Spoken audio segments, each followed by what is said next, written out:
इस वीडियो और एडवोकेट सुबोध गुप्ता के चैनल का उद्देश्य समाज में कानून की जागृति पैदा करना है। यह वीडियो अगर शिक्षाप्रद लगे तो लाइक, सब्सक्राइब और शेयर करना मत भूलें।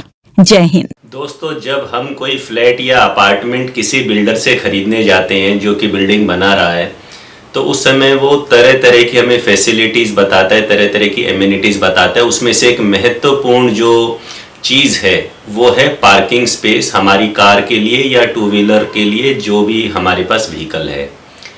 अब मैं आपको इस बारे में कानून बताना चाहता हूँ। कानून ये है कि जो पार्किंग एरिया है किसी प्रोजेक्ट के अंदर, जो कोई बिल्डर प्रमोटर बना रहा है, वो पार्किंग एरिया कॉमन एरियाज का पार्ट होता है एज पर रेरा एक्ट धारा 2N, N फॉर नीदरलैंड। तो section 2N of the RERA act 2016 जो पार्किंग स्पेस है वो कॉमन एरिया का पार्ट होता है। और ऑनरेबल सुप्रीम कोर्ट का इसमें एक जजमेंट आया था 2010 में। केस टाइटल है Lalu Chand private limited versus Panchali cooperative housing society limited. इसमें भी सुप्रीम कोर्ट ने ये कहा था कि जो पार्किंग स्पेस है वो कॉमन एरिया का पार्ट होता है और कोई बिल्डर या प्रमोटर उसको सेपरेटली, उस पार्किंग स्पेस को as an independent unit sell नहीं कर सकता, उसके सेपरेट चार्ज नहीं ले सकता।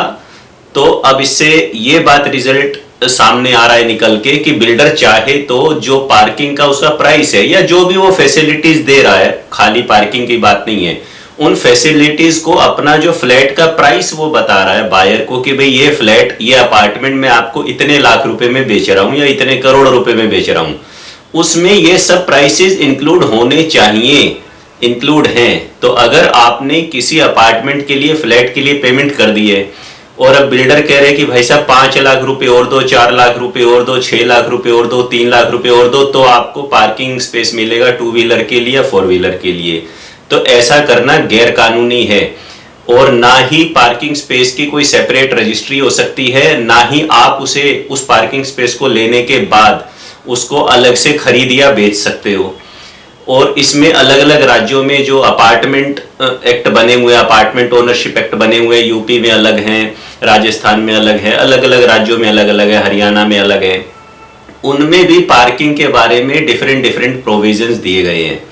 तो पार्किंग स्पेस को बिल्डर द्वारा बेचना गैर कानूनी है। अगर आपके पास इस चीज का प्रूफ है कि बिल्डर ने आपसे फ्लैट के प्राइस के अलावा एक्स्ट्रा पार्किंग के पैसे लिए हैं पार्किंग के नाम पर, तो आप चाहें तो उस बिल्डर के ऊपर मुकदमा कर सकते हो और इजी रहेगा कि आप उसके ऊपर रेरा में केस फाइल कर दें या कंज्यूमर कमीशन के अंदर, कंज्यूमर कमीशन ही बोलते हैं, आमतौर पे लोग कंज्यूमर कोर्ट बोल देते हैं, तो सरल भाषा के लिए मैं भी कंज्यूमर कोर्ट ही कह देता हूं। तो आप चाहे तो उसके ऊपर कंज्यूमर कोर्ट में केस फाइल कर दो या आप रेरा कोर्ट में, रेरा ट्राइब्यूनल में उसके ऊपर केस फाइल कर दो कि ये रेरा एक्ट के प्रोविजंस के खिलाफ है।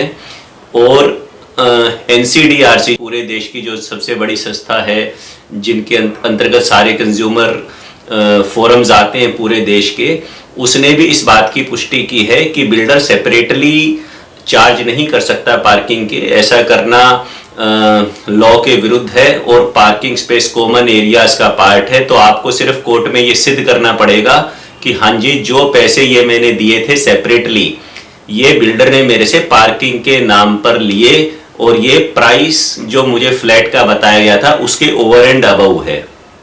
तो इसके लिए ये भी देखना पड़ेगा कि जो बिल्डर बायर एग्रीमेंट या एग्रीमेंट टू सेल आपने साइन किया उसके अंदर टोटल प्राइस क्या मेंशन किया गया है फ्लैट का और उसमें पार्किंग के संबंध में क्या लिखा हुआ है।